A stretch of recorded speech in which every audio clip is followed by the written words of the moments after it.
Assalamualaikum warahmatullahi wabarakatuh. Selamat pagi, salam sejahtera buat kita semua. Perkenalkan, nama saya Muslim SPD MPD. Saya adalah dosen di jurusan Seni Rupa Fakultas Bahasa dan Seni Universitas Negeri Medan. Di sini izinkan saya untuk menjelaskan PDD UKT-PT di bidang pengajaran untuk Smart Cerdos tahun 2022. Di jurusan Seni Rupa, saya mengampu mata kuliah sketsa sesuai dengan bidang keilmuan saya. Dan saya akan mencoba menjelaskan mata kuliah sketsa dengan beberapa metode, yaitu delivery, interaction, dan assessment, atau disebut juga dengan DIA. Mata kuliah sketsa adalah mata kuliah wajib di jurusan Seni Rupa dengan bobot 3 SKS dan merupakan mata kuliah pada semester ganjil atau untuk semester pertama. Untuk pencapaian mata kuliah ini ada beberapa pencapaian. Yang pertama, mahasiswa mampu memahami dan menjelaskan tentang ruang lingkup pengertian, jenis-jenis dan contoh-contoh dari sketsa. Capaian pembelajaran mata kuliah yang kedua, mahasiswa mampu merancang sketsa bangunan dari berbagai sudut pandang atau perspektif pengamatan objek yang berasal dari satu titik pandang saja atau titik hilang. Konsep tugas ini diarahkan ke kondisi lingkungan di Kota Medan dan Kabupaten Deli Serdang. Yang ketiga, capaian pembelajaran mata kuliah, mahasiswa mampu merancang gambar sketsa bangunan dari berbagai sudut pandang perspektif pengamatan objek yang berasal dari dua titik hilang. Konsep tugas ini diarahkan ke kondisi lingkungan di Kota Medan dan Kabupaten Deli Serdang. Capaian yang keempat, mahasiswa mampu merancang gambar sketsa bangunan dari berbagai sudut pandang perspektif objek berasal dari 3 titik pandang saja atau titik hilang. Konsep tugas ini diarahkan ke kondisi lingkungan di Kota Medan dan di Kabupaten Deli Serdang.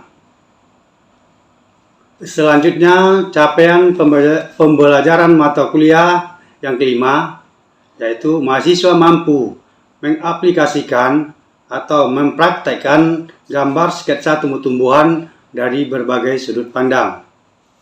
Selanjutnya, yang keenam, mahasiswa mampu mengaplikasikan, mempraktekkan gambar sketsa hewan dari berbagai sudut pandang. Selanjutnya, capaian pembelajaran mata kuliah yang ketujuh, mahasiswa mampu mengaplikasikan, mempraktekkan gambar sketsa manusia dari berbagai sudut pandang. Selanjutnya, capaian yang kedelapan, mahasiswa mampu mengaplikasikan, mempraktekkan gambar sketsa bangunan, tumbuh-tumbuhan, hewan, dan manusia dalam satu frame dari berbagai sudut pandang. Kesembilan, mahasiswa mampu menghasilkan best work, karya terbaik, gambar sketsa, dan mengapresiasinya karya tersebut dalam sebuah proyek atau pameran seni rupa. Selanjutnya, saya akan menyampaikan deskripsi mata kuliah sketsa. Mata kuliah ini memberikan pemahaman dan keterampilan menggambar sketsa berdasarkan pengamatan objek secara langsung. Materi kuliah meliputi pengertian gambar sketsa dan unsur-unsur gambar sketsa, objek, komposisi, dan teknik menggambar sketsa, dan praktek menggambar sketsa. Kegiatan belajar mengajar meliputi pembahasan teori, praktek berkarya dengan berbasis berbagai jenis objek menurut sifat dan kompleksitasnya, dan diskusi pembahasan hasil karya. Penilaian hasil belajar dilakukan dengan tugas praktek harian, ujian tengah semester, ujian praktek akhir semester, dan proyek. Baik di dalam penyampaian mata kuliah, saya menggunakan metode ceramah. Biasanya metode ini saya lakukan di awal perkuliahan setiap minggunya, guna untuk menyampaikan semua materi-materi tentang perkuliahan. Selanjutnya ada juga metode tanya jawab. Saya menggunakan metode ini juga di awal perkuliahan sampai dengan akhir perkuliahan. Tujuannya adalah untuk mengetahui sejauh mana mahasiswa bisa menyerap tentang materi-materi yang saya sampaikan. Selanjutnya saya menjelaskan rencana tugas mahasiswa. Metode pengerjaan tugas yang pertama yaitu membentuk kelompok yang terdiri dari 4 orang anggota dalam satu kelompok. Kedua, merumuskan pentingnya pengetahuan studi, wawasan, pengertian, ruang lingkup, contoh-contoh karya, jenis-jenis, dan konsep gambar sketsa pada pembelajaran di seni rupa. Ketiga, menyusun daftar pertanyaan sebagai dasar melakukan review dan dijadikan dasar penulisan artikel. Daftar pertanyaan yang harus mengacu pada capaian, sub-capaian pembelajaran mata kuliah, dan deskripsi tugas. Selanjutnya, yang keempat, membagi tugas dengan mencari 3 jurnal dan 3 buku, boleh dengan menggunakan referensi yang diberikan dosen. Selanjutnya, yang keenam, yang kelima, sesuai pembagian tugas membaca dan mereview 3 jurnal dan 3 buku terkait wawasan, ruang lingkup, dan konsep gambar sketsa. Yang keenam, membuat ringkasan hasil review. Ketujuh, diskusi kelompok dan tukar-menukar informasi terkait hasil review masing-masing anggota kelompok. 8. Penulisan artikel secara mandiri. Itulah bentuk metode penugasan yang akan kita kasih kepada mahasiswa. Selanjutnya, bentuk dan format luaran. Artikel ilmiah maksimal 5 halaman berisi abstrak, pendahuluan, pembahasan, penutup, referensi, ditulis dengan font TF11 spasi 1,5, referensi 15 tahun terakhir, dikirim ke email dosen. Selanjutnya kita akan membahas tentang penilaian. Penilaian di dalam mata kuliah ini ada beberapa subkomponen. Yang pertama, penjelasan permasalahan yang tepat, itu 4-10 nilainya. Terus ada kajian teori dan metode yang tepat, 4-10. Teknik analisis data dan benar, juga 4-10. Kejelasan 4-10. Ketajaman 4-10. Kohesi dan korehensi 4-10. Informatif 4-10. Kemutakhiran referensi 4-10. Selanjutnya, sesuai mekanisme yang ditetapkan, nilainya 4-10. Selanjutnya, sesuai format yang ditentukan, yaitu 4-10. Jadi jumlah penilaian 40 sampai dengan 100. Baik, kriteria penilaian terdiri dari 3 bagian, yaitu penilaian proses pelaksanaan case study, yang kedua penilaian laporan, dan yang ketiga penilaian video presentasi.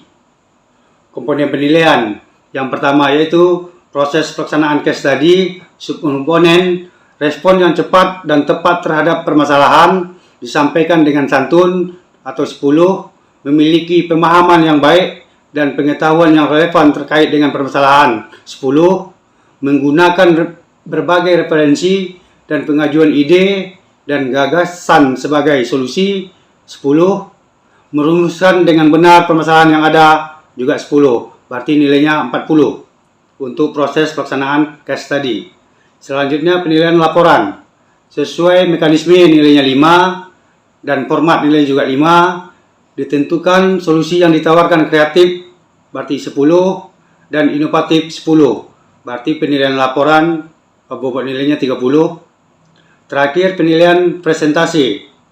Penyajian yang inovatif dan kreatif 10, bahasa komunikatif 10, gambar dan suara jelas 10. Jadi bobot nilai 30. Jadi total semua 100. Jadi baiklah, saya selanjutnya akan menampilkan pengelolaan di dalam kelas dan di lapangan dalam mata kuliah sketsa. Berikut saya akan menampilkan video pembelajaran dalam kelas dan di lapangan. Pada pertemuan kali ini sudah UPS, lihat, bulan kita lihat, telah selesai. Sekarang kita pada tema perkuliahan yaitu membuat sketsa tumbuhan. Sketsa tumbuhan dari berbagai sudut pandang. Sebelumnya kita sudah membuat sketsa bangunan dengan 1 titik hilang, ya, 2 titik hilang dan 3 titik hilang. Itu sudah kita pelajari. Sekarang kita membuat sketsa tumbuhan dengan berbagai sudut pandang. Oke, nanti kita prakteknya dua. Nah, tapi yang jelas sketsa, unsur utama dalam sketsa itu apa coba? Masih ada ingat? Ya, garis. Unsur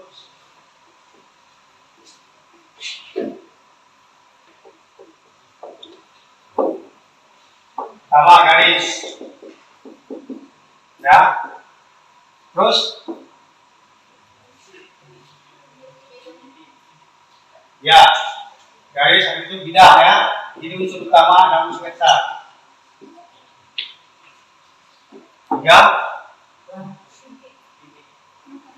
Unsur utamanya. Ya, bentuk.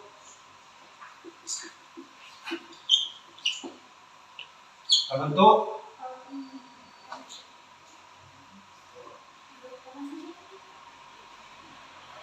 Ada sketsa pakai warna nggak? Ya, warna.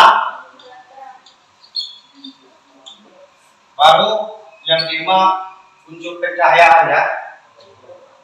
Pencahayaan.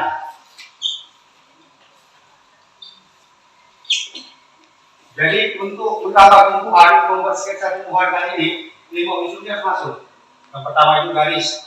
Garis ada garis yang horizontal, ya, diagonal, vertikal, ada garis yang melengkung, ya. Jadi gabungan dari garis-garis itu akan menjadikan sebuah bidang. Gabungan garis dengan bidang akan menjadi sebuah bentuk. Warna dalam sketsa biasanya warnanya hanya ada hitam, bentuk ini atau menjadi abu-abu ketika diapakan dengan air. Terus pencahayaan, guna pencahayaan dari sketsa itu apa? Supaya gambar lebih hidup. Jadi ketegasan garis dan sketsa itu yang paling penting. Ya, jangan ada perubahan garis. Yang jelas, nanti kita praktek di luar, kita langsung melihat tumbuhan yang dari luar, karena laboratorium yang di depan itu ada alam. Oke, paham dari situ ada pertanyaan?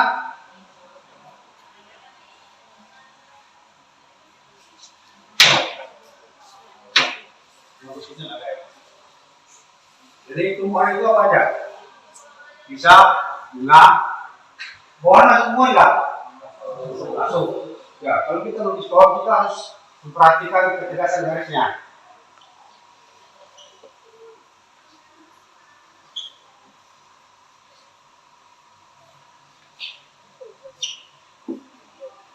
Jadi sketsa itu hanya ketegasan garis. Ya, sketsa. Ini ya sketsa. Terus ada lagi gambar. Kalau lukisan.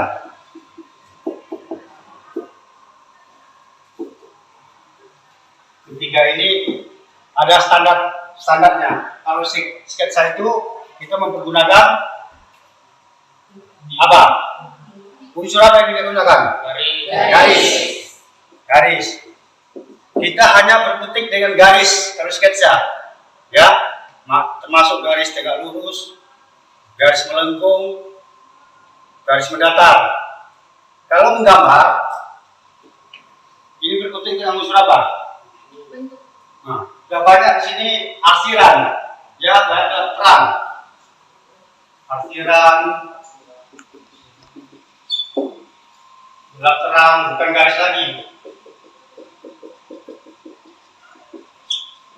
Kalau lukisan, warna, ya, di sini sudah lengkap dengan warna, masuk garis, gelap terang, arsiran,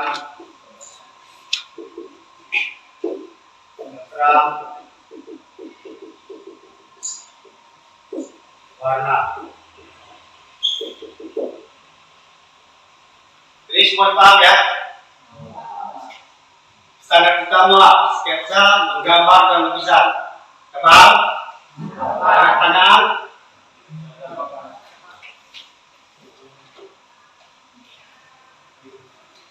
Jadi nggak bisa kita praktek keluar. Oke, kita praktek di luar, membuat sketsa tumbuhan dengan berbagai sudut pandang. Ayo, sama-sama keluar.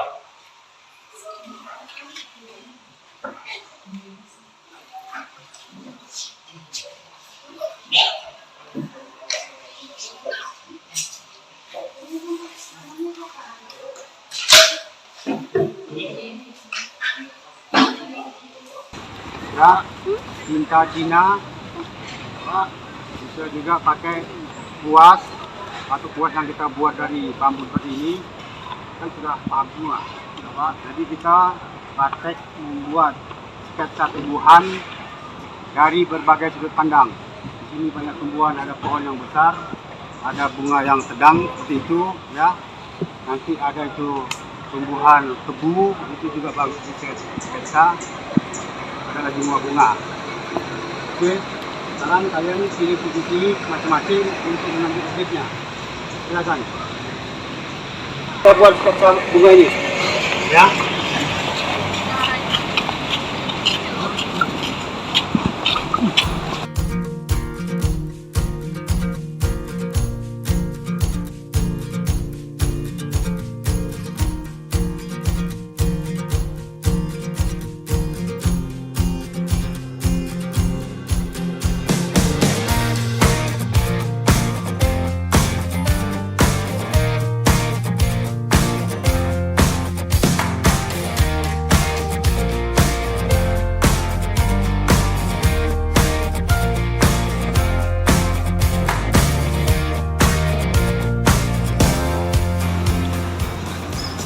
Contoh bunga yang ada di depan kita. Paham? Silakan ambil posisi masing-masing.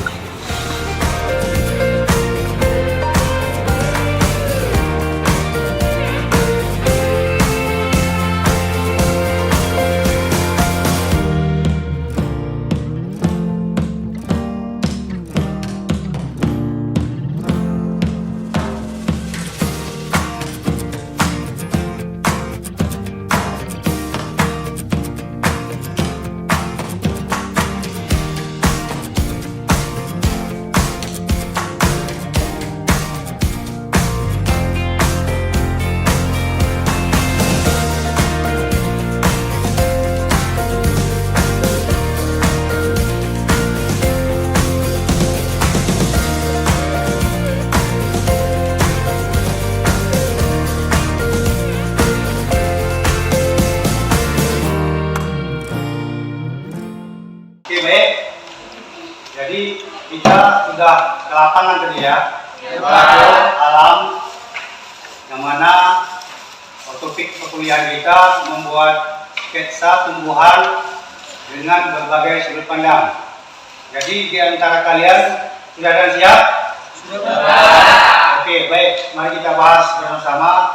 Mulai dari saudari yang paling pinggir. Dari yang sekarang apa Absennya mana nih? Pak, kapan? Tugasnya?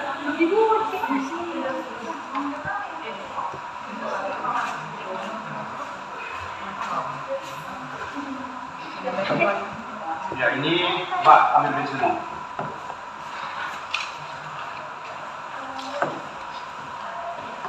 Ini pohon apa ini? Pohon pinang. Oke, baik. Kalau kita cermat, biasanya pohon pinang itu, ini daunnya ini bukan seperti ini. Pasti kamu kurang jeli. Seharusnya, kamu perhatikan dengan betul pohon pinang itu, apa ini ke atas sini.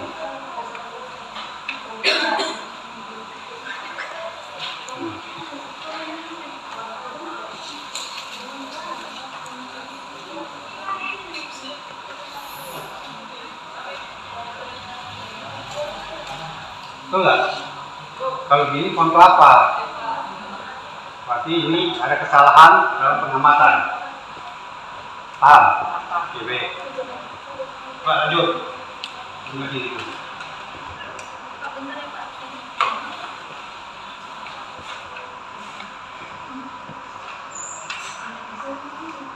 Ini bunga yang ada di depan tadi ya.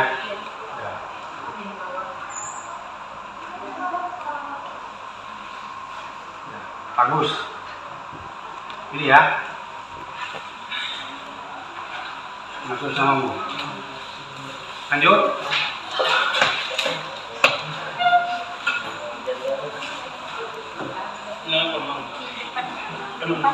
Ini depan kipas kali apa? Apa lagi? Ini ada pohon belakangnya iya, gitu. pohon kering. Pohon kering. Satu tumbuhan atau udah beda? Beda tapi dia nggak nampak ini. Kalau bisa di sini nampak. Ada mati lagi ya. Belum siap. Belum siap ini. Cuman siap. Udah. Mai udah siap.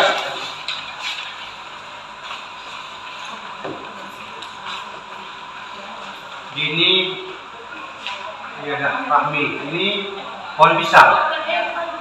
Pisang.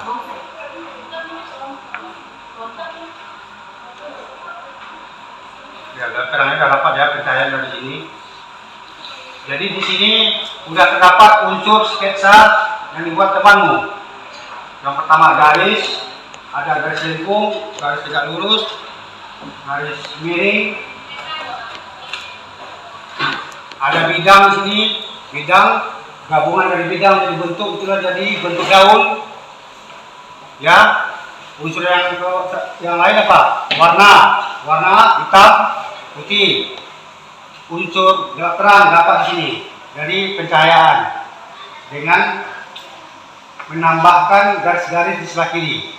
Berarti yang gelap ini yang terang cahaya, yang gelap yang tidak kena cahaya, sehingga sketsa ini menjadi hidup. Berarti yang lain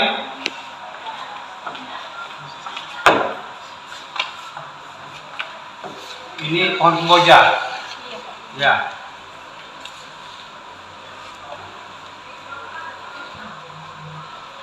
Oke, sudah bisa. Selanjutnya. Oke. Karena untuk pertemuan kali ini kita cukupkan sampai di sini. Kita jumpa minggu depan dengan materi kuliah yang berbeda. Ya, selamat sore. Assalamualaikum warahmatullahi wabarakatuh. Waalaikumsalam warahmatullahi wabarakatuh. Perkuliahan kita akhiri. Demikianlah penjelasan PDD UKTPT tentang pengajaran saya. Selanjutnya saya ucapkan terima kasih. Assalamualaikum warahmatullahi wabarakatuh.